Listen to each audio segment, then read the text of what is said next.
আর আমিও আপনাদেরকে বলবো না। এবং নমস্কার, আমি ইরানি গ্রাম পঞ্চায়েতের 2009 সাল থেকে পরপর দুইবার আমার পরিবার প্রধান ছিলেন। বর্তমান 2019 থেকে 2024 শেষের পথে আমার প্রধানের ভোট ডিক্লেয়ার হয়ে গেছে। আমি খুব মন প্রাণ দিয়ে আমি কংগ্রেস পার্টি করেছি এবং 25 বছর সিপিএমের সরকার ছিল। এরপরেও আমাদের নেতৃত্বে, বিশেষ করে আমরা বিরোধী হিসাবে এই কংগ্রেসের দখলে এই ইরানি গ্রাম পঞ্চায়েত আমরা রেখেছি অনেক লড়াই করে।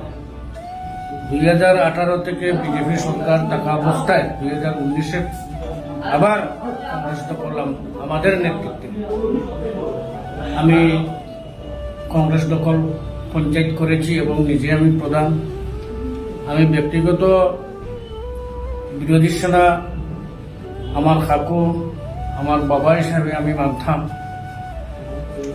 বধুজামান আমার কাকু বাবা হিসেবে মানতাম।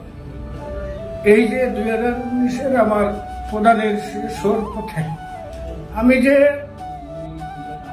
মেহনত কংগ্রেসের লাগে যেটা করেছি, এই মেহনত কিছু লোক আমার পিছনে ষড়যন্ত্র করে ওনাদেরকে বুঝিয়ে শুনিয়ে যে এটা চক্রান্ত ওনাদেরকে জানানো হয়েছে। আমি বারবার বলেছি যে কেন বিরাট একটা ষড়যন্ত্র আমার পিছনে চলছে।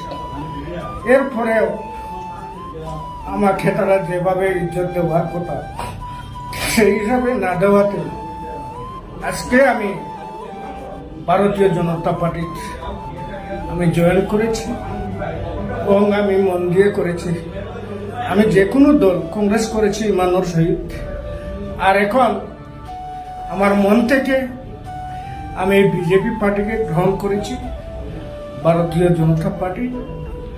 এক সময় হয়তো আমার কংগ্রেস পার্টি করেছি, হয়তো বিরোধিতা করেছি। এটা বিজেপিকে যারা সদস্য বা যারা নেতৃবৃন্দ আছেন আমাকে মনে কিছু নেবেন না।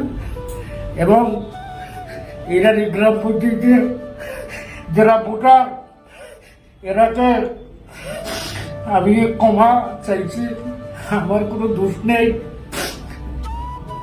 আমি যারা নেতা মানতাম এরা আমাকে পিছিয়ে ফেলেছে এবং আমার ইজ্জতের জন্য, আমার ইজ্জত রক্ষা করতে গিয়ে আজকে আমি ভারতীয় জনতা পার্টি জয়েন করেছি এবং আমার বিজেপি নেতারা এখানে আছেন।